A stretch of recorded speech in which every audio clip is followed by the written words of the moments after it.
What's up? This is the April 18th episode. Ball out for Friday.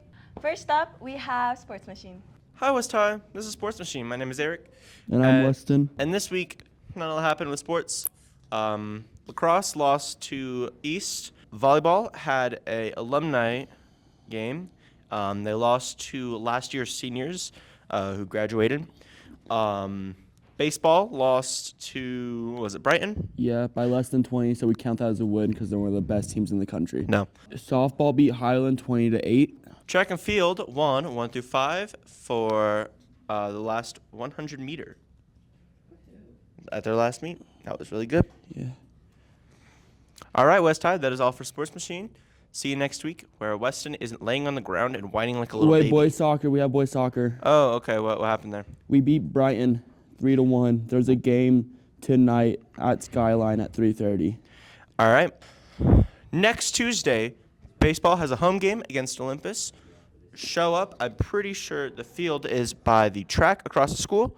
So go check that out. Go watch your team and support them. Volleyball had a game on Thursday against Olympus. Check Max Preps to see how it went.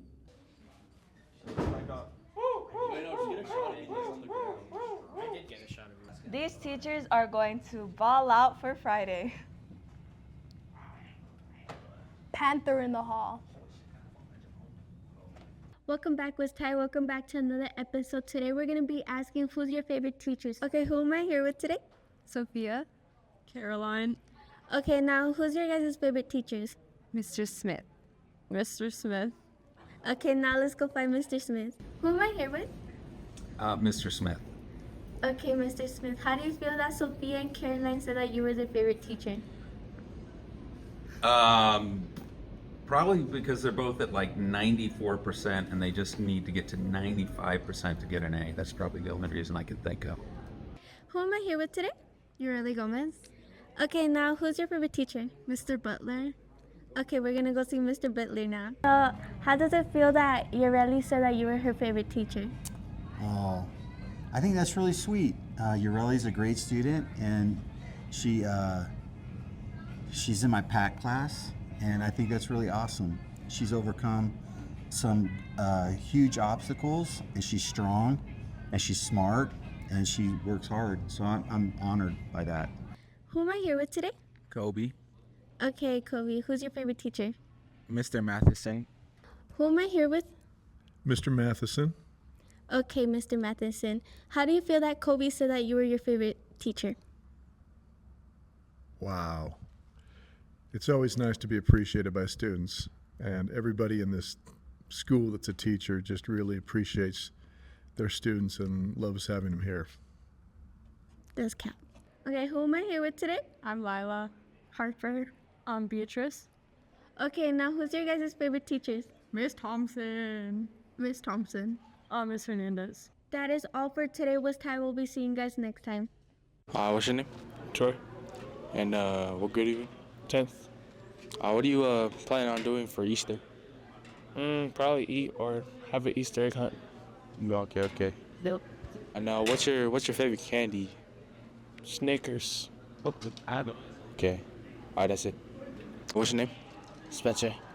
And what grade are you in? 10th. All right. What are you doing for Easter?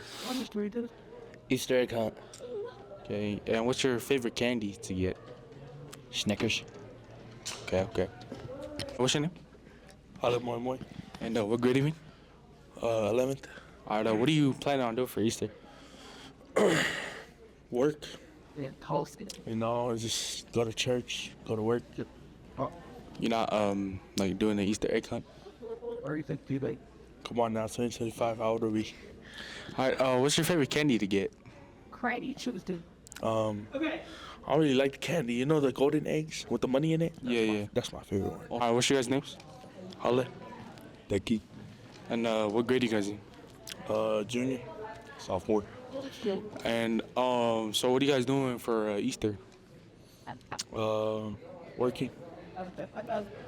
Working. You guys aren't going Easter egg hunting? Nah. Oh yeah. All right, what's your favorite candy to get? Both of you guys. Kit Kat. I like sweet ropes. This student will ball out for Friday. Student highlight. Shaka shaka.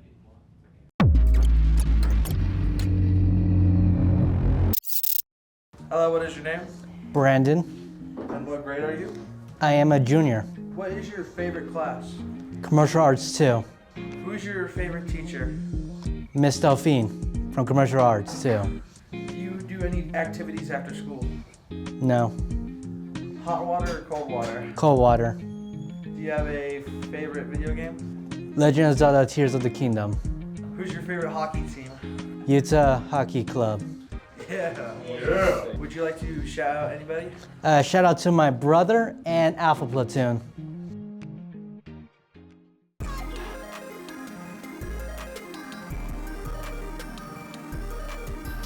Wow, that was amazing. This is Kpop Deep Dive. Shaka shaka. Good morning, Westside. Generally speaking, I would consider myself a very avid music fan. I listen to over 1,000 albums a year, always try and keep up the knowledge of current trends and the important history of the subject. I also try and branch outside of just what we've got here in the good old US of A. Hell, I even make it myself. There's one immensely popular field of music that I have somehow not delved into, and I can't even come up with a good reason why. That wasn't until a few days ago I listened to 10 K-pop albums, 3 popular, 3 good, 3 bad, and one that I thought looked cool. So, join me on my maiden voyage east, or probably west, if you want to get there faster. The first album out of the bunch that I listened to was Jang Hyun's Opening 2.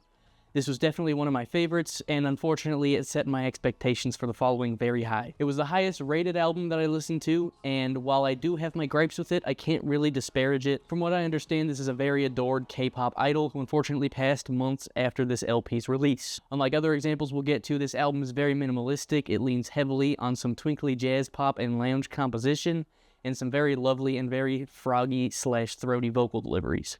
It's music that I would put on at a small gathering. It feels like floating through a lazy river that your rich friend happens to have in their backyard. 7 out of 10. Next, there's Yuikika's Soul Lady. It's a loving tribute to city pop, a genre that evokes the sophisticated and romantic atmosphere of 1980s urban East Asia. This album is smooth, polished, and effortlessly stylish. Yukika's vocals glide over the lush instrumentation, creating a soundscape that is both nostalgic and timeless. It is an album that feels like a leisurely stroll through a neon-lit metropolis, full of charm and elegance. 8 out of 10. 17's FML feels like a sprawling plain. It mostly consists of the same landscape all around, and while not offensive to the eyes, it may put you to sleep. Thankfully, there are other areas where you stumble upon a surprisingly raw, almost overgrown section. It's an album of contrast. It's got more standard contemporary R&B that shimmers with even more standard glossy production, alongside tracks that delve into a more angsty, overly corny, and almost self-parodying territory. It wasn't the worst thing I've heard, and I liked it generally, but I wouldn't come back to it. 5 out of 10. Stray Kids 5-star is what it is. This album is like a high-octane action film.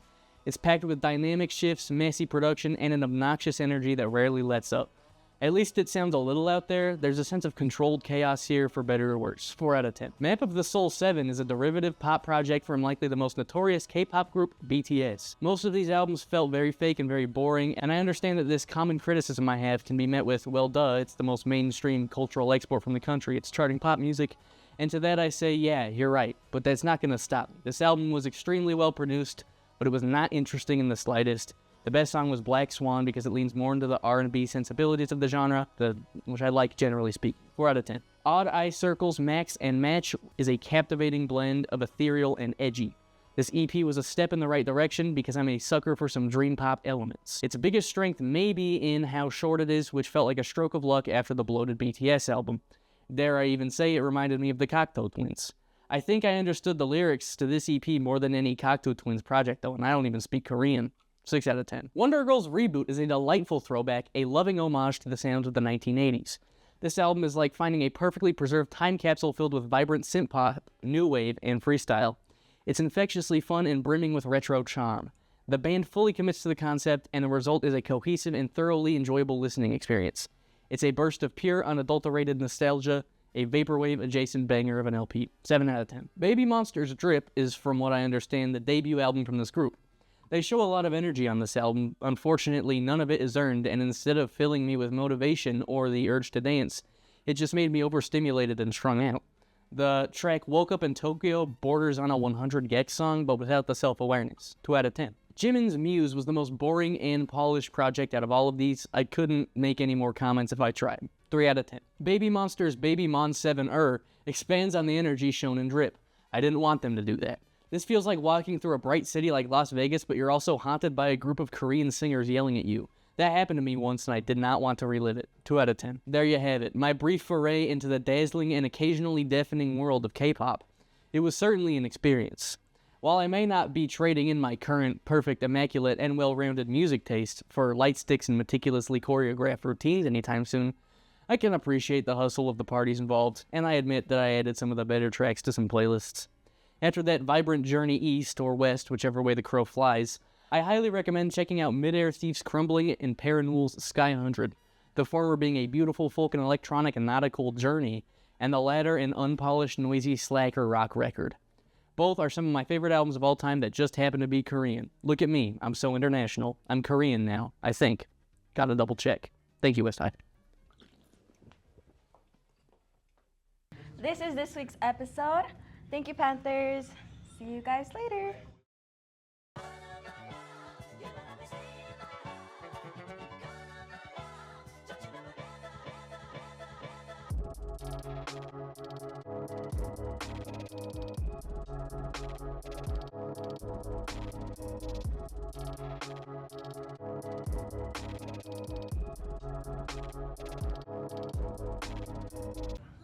I have said, I've been saying ball out for Friday.